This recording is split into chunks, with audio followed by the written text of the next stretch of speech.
Our message is very simple. If you come illegally into the United States, you're going to jail, or you're going back to where you came from, or perhaps even further than that. You know what that means. I want to thank the country of El Salvador for the successful and professional job they've done in receiving and jailing so many criminals that entered our country. Get out. You have no choice. And other countries have no choice because other countries are in the exact same situation with immigration. It's destroying your country, and you have to do something about it. Not only is the UN not solving the problems it should, too often, it's actually creating new problems for us to solve. The best example is the number one political issue of our time, the crisis of uncontrolled migration. It's uncontrolled. Your countries are being ruined. The United Nations is funding an assault on Western countries and their borders. In 2024, the UN budgeted $372 million in cash assistance to support an estimated 624,000 migrants journeying into the United States. But what took place is totally unacceptable. The UN is supposed to stop invasions, not create them and not finance them. In the United States, we reject the idea that mass numbers of people from foreign lands can be permitted to travel halfway around the world, trample our borders, violate our sovereignty, cause unmitigated crime, and deplete our social safety net. We have reasserted that America belongs to the American people, and I encourage all countries to take their own stand in defense of their citizens as well. You have to do that because I see it. I'm not mentioning names. I see it, and I could call every single one of them out. You're destroying your countries. They're being destroyed. Europe is in serious trouble.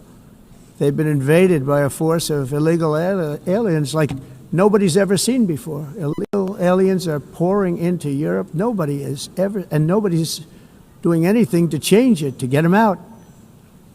It's not sustainable. When your prisons are filled with so-called asylum seekers who repaid kindness, and that's what they did. They repaid kindness with crime. It's time to end the failed experiment of open borders. You have to end it now. See, I can tell you. I'm really good at this stuff. Your countries are going to hell. Any system that results in the mass trafficking of children is inherently evil. Yet that is exactly what the globalist migration agenda has done, and it's what it's all about. In America, those days, as you know, are over. The Trump administration is working, and we are continuing to work to track down the villains that are causing this problem, and also, as I said, to get back the 30,000 we've already returned. Now I think we're going to have another. We're going to find a lot. You're not going to find all of them. 300, more than 300,000. They were champions for their people who never gave up and who never, ever. Citizens, let us protect their borders, ensure their safety, preserve their cultures, treasure, and traditions. The challenge with trade is much the same with climate. The countries that followed the rules, all their factories have been plundered.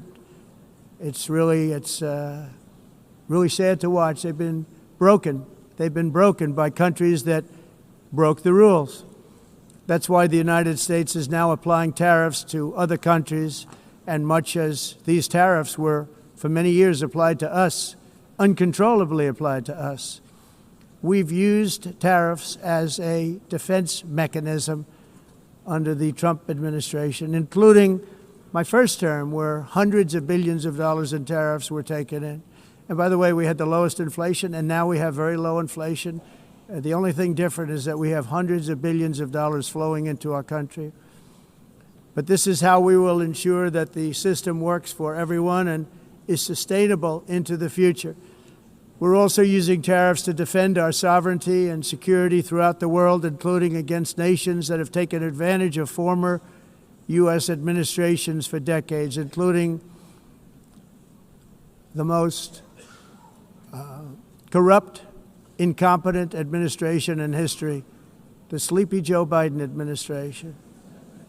Brazil now faces major tariffs in response to its unprecedented efforts to interfere in the rights and freedoms of our American citizens and others, with censorship, repression, weaponization, judicial corruption, and targeting of political critics in the United States. And then I'm saying, can you believe I'm going to be saying this in just 2 minutes? But also in the past, Brazil, can you believe this, unfairly tariffed our nation, but now because of our tariffs, we are hitting them back, and we're hitting them back very hard.